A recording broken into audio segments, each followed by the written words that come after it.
ሰበር ዜና በደቡብ አፍሪካ የሚገኘው የኢትዮጵያ ኤምባሲ ኢትዮጵያንን በጥብቅ አስጠነቀቀ። በደቡብ አፍሪካ የሚገኙ ኢትዮጵያውያን ለጥቃት ተጋላጭ በመሆናቸው ጥንቃቄ እንዲያደርጉ ኤምባሲው አሳስቧል። አብራችሁን ቆዩ። በቀዳሚነት ወደ እናንተ የምናደርሳችሁ ይሆናል። በትግራይ ክልል አክራሪ የግዳጅ ወታደራዊ ምልመላ አዋጅ በአስቸኳይ ተግባራዊ እንዲሆን ታዘዘ።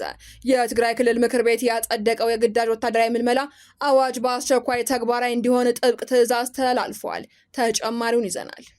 በታዋቂው ፖለቲከኛ ጃዋር መሐመድ እና በጋዜጠኛ ግሩም ጫላ መካከል በማህበራዊ ትስስር ገጾች ላይ የሰላይ ቃላት ጦርነት ተጀምሯል።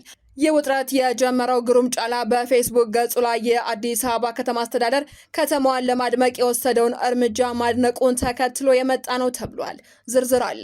በአራት አቅጣጫ የከበበንን ጠላት ብቻውን አስቀርተነዋል ሲሉ ጀነራል ጆን መዲድ ገለጹ። የህወሓት ጀነራሎችና ወታደራዊ መኮንኖች የሚያሰሙት ዛቻና ፉከራ ተባብሶ ቀጥሏል። ተጨማሪ አለ። ከውጭ በተሰማ ሰበር መረጃ በኬንያ የፋይናንስ ረቂቅ አዋጅ ተቃውሞ መታሰቢያ ሰልፍ ላይ ከ350 በላይ ሰዎች መታሰራቸው ተገለጸ። ዝርዝሩን ይዘናል። በቬንዙዌላ በደረሰ የመሬት መንቀጥቀጥ የሟቾች ቁጥር 164 መድረሱ ተዘግቧል። ተጨማሪ አለን። የተከበራችሁ ቻናላችን ቤተሰቦች ዝርዝር መረጃዎችን ከመመልከታችሁ በፊት ቪዲዮውን ላይክ በማድረግ ማድመጥ እንድትጀምሩ እየጋበዝን በቀጥታ ወደ መረጃዎች ተሸጋገርን። በቅድሚያ በደቡብ አፍሪካ የሚገኙ ኢትዮጵያውያን ላይ ጥቃቶች ሊፈጸሙ ይችላሉ ሲል የኢትዮጵያ ኤምባሲ አስጠነቀቀ። በደቡብ አፍሪካ የሚገኙ ኢትዮጵያውያን ላይ ጥቃቶች ሊፈጸሙ የሚችሉበት አዝማሚያ ስላለ ኢትዮጵያውያኑ ጥንቃቄ የተሞላበት እንቅስቃሴ እንዲያደርጉ በደቡብ አፍሪካ የሚገኘው የኢትዮጵያ ኤምባሲ አሳስቧል። ኤምባሲው በሀገሪቱ ያለውን ወቅታዊ ሁኔታ እየተከታተለና ከመንግስት ጋር አስፈላጊውን ግንኙነት በማድረግ ላይ እንደሚገኝ አሳውቋል። የደቡብ አፍሪካ መንግስት በስደተኞች ላይ የኃይል ጥቃቶች እንዳይደርሱ በሁሉም አካባቢዎች ተገቢውን ጥበቃ እንዲያደርግም አሳስቧል። ሁሉም ጉዳዮች በህጉ መሰረት እንዲከናወኑና በቀጣይም የሀገሪቱን መንግስት የጸጥታ ማስከበር ተግባሩን እንደሚያጠናክር ኤምባሲው በመግለጫው ላይ ተናግሯል።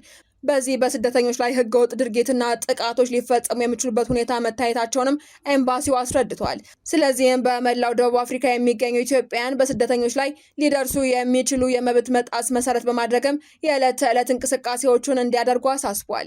ከሚኖሩበት አካባቢ የመንግስት አካላትና የኮሚቴ አደረጃጀቶች ጋር የቅርበት ግንኙነት እንዲያደርጉ፣ መረጃዎች እንዲለዋወጡ እንዲሁም አስፈላጊውን ጥንቃቄ እንዲያደርጉም ጥሪ አቅርበዋል። በትግራይ ክልል አከራካሪ የግዳጅ ወታደራዊ ምልመላ አዋጅ በአስቸኳይ ተግባራዊ እንዲሆን ታዘዘ።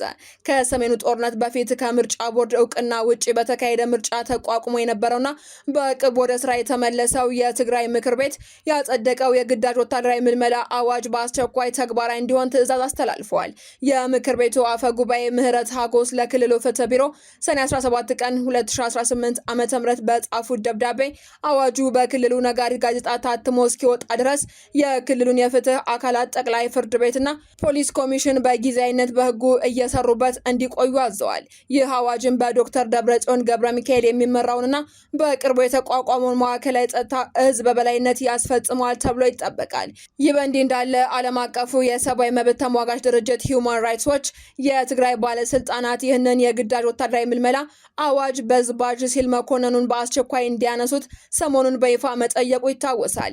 ይሁን እንጂ የክልሉ ምክር ቤት ዓለም አቀፍ ግፊቶችን ወደ ጎን በመተው አዋጁ በፍጥነት መሬት ላይ እንዲወርድ ማዘዙን በክልሉና በአጠቃላይ በሀገሪቱ የሰላም ሂደት ላይ አዳዲስ ውጥረቶችንና ጥያቄዎችን እያስነሳ ይገኛል። በታዋቂው ፖለቲከኛ ጃዋር መሐመድ እና በጋዜጠኛ ግሩም ጫላ መካከል በማህበራዊ ትስስር ገጾች ላይ የሰላይ ቃላት ጦርነት ተጀምሯል። የውጥረት የጀመረው ግሩም ጫላ በፌስቡክ ገጹ ላይ የአዲስ አበባ ከተማ አስተዳደር ከተማዋን ለማድመቅ ያደረገውን ጥረት አድንቆ፣ ሆኖም በህንፃዎቹ ላይ የተተከሉት መብራቶች እየጠፉ ከተማዋን ወደ ጨለማ እየተመለሰች መሆኗን በመተቸት ባወጣው ጽሁፍ ነው። ግሩም በጽሁፉ የስራ ጊዜያዊ ሳይሆን ቋሚ እንዲሆንም ክትትል ሊደረግበት እንደሚገባ አሳስቦ ነበር።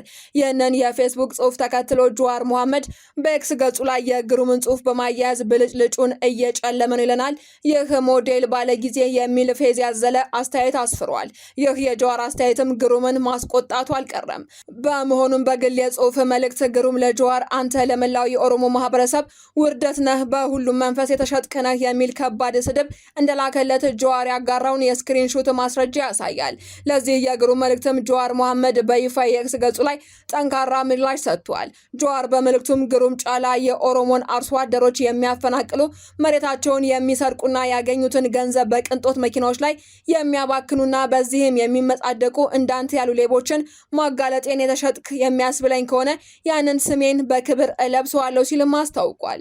ይህ በሁለቱ ግለሰቦች መካከል የተፈጠረው መካረር በማህበራዊ ሚዲያ ተጠቃሚዎች ዘንድ ሰፊ መነጋገሪያ ሆኗል። በአራት አቅጣጫ የከበበንን ጠላት ብቻውን አስቀርተነዋል ሲሉ ጀነራል ጆን መዲድ ገለጹ። የህወሓት ጀነራሎችና ወታደራዊ መኮንኖች የሚያሰሙት ዛቻና ፉከራ ተባብሶ ቀጥሏል። የትግራይን ህዝብ ለጦርነት ድቤ ድለቃቸው ጆሮውን ቢነፍጋቸውም በግድ በጦር ሜዳ ሊማግዱት በአደባባይ እናሸንፋለን እያሉ ፉከራ እያሰሙ ይገኛሉ። ከትግራይ ጦር አዛዦች መካከል አንዱ የሆኑት ጀነራል ዮሐንስ ወልደ ጊዮርጊስ ወይንም ጆን መዲድ በዋይት ሚዲያ በኩል የተለመደ ክስና የእናሸንፋለን ፉከራ አሰምተዋል። ጀነራሉ በአራት አቅጣጫ የከበበንን ጠላት አሰላለፍ በጣጥሰን ብልጽግናን ብቻውን አስቀርተነዋል ሲሉም ተደምጠዋል። ትላንት ተባብረው የዘመቱብንን ኃይሎች በታትነን በቀጠናው አዲስ አሰላለፍ ፈጥረናል የሚሉት የጦር አዛዡ አልተቋጨም ያሉትን ህልውና ለማረጋገጥ እየተዘጋጀ ነው ሲሉም ከሰሞኑ ተደምጠዋል። ጠላቶቻችንን ብዙ ነገር እያሰቡ ነው፣ ብዙ ነገር ደግሞ ይፈርስባቸዋል ሲሉም አክለዋል።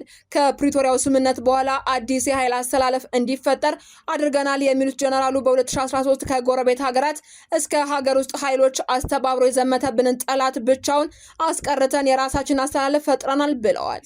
ከውጭ በተሰማ ሰበር መረጃ በኬንያ የፋይናንስ ረቂቅ አዋጅ ተቃውሞ መታሰቢያ ሰልፍ ላይ ከ350 በላይ ሰዎች ታሰሩ።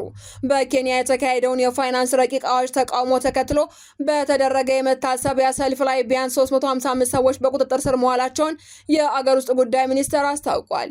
የኬንያ የአገር ውስጥና ብሔራዊ አስተዳደር ካቢኔ ጸሐፊ ለጋዜጠኞች እንደተናገሩት በዋና ከተማዋ ናይሮቢ ብቻ ከ160 በላይ ተቃዋሚዎች የታሰሩ ሲሆን ፖሊስ የተሰበሰበውን ሕዝብ ለመበተን የአስለቃሽ ጭስ ጋዝ ለመጠቀም ተገዷል ብለዋል።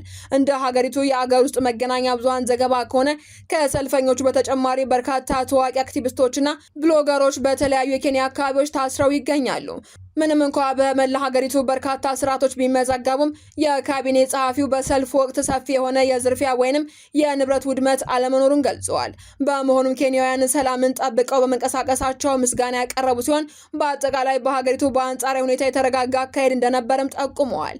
ይሁን እንጂ ጥቂት የወንጀል አካላት ሰላማዊ ሰልፉን እንደ ሽፋን በመጠቀም የተለያዩ ህገወጥ ድርጊቶችን ለመፈጸም እንደሞከሩም ባለስልጣኑ አክለው አስረድተዋል። በመጨረሻም በቬንዙዌላ በደረሰው የመሬት መንቀጥቀጥ የሟቾች ቁጥር 164 መድረሱ ተገለጸ። ከትላንት ምሽት ጀምሮ በሰሜን ማዕከላዊ ቬንዙዌላ በተከታታይ በተከሰቱ ሁለት ጠንካራ የመሬት መንቀጥቀጦች ምክንያት የሟቾች ቁጥር ቢያንስ 164 መድረሱን የሀገሪቱ ጊዜያዊ ፕሬዝዳንት ደልሲ ሮድሪጌስ አስታውቀዋል። እንደ ባለስልጣናቱ ገለጻ ከሆነ ከአደጋው ጋር ተያይዞ ተጨማሪ 917 ሰዎች ላይ ከባድና ቀላል የአካል ጉዳት የደረሰ ሲሆን የነፍስ አድን ሰራተኞች በፈረሱ ህንፃዎች ስር ፍለጋቸውን በሚቀጥሉበት ወቅት የሟቾች ቁጥር ከዚያም በላይ ሊጨምር እንደሚችል ተሰግቷል። በአሁኑ ወቅትም በሺዎች የሚቆጠሩ ዜጎች ያሉበት ሳይታወቅ የጠፉ መሆናቸውንም የመጀመሪያ ደረጃ የክትትል ሪፖርቶች አመላክተዋል። ዜናዎቻችን አበቃን። በሰላም ቆዩን።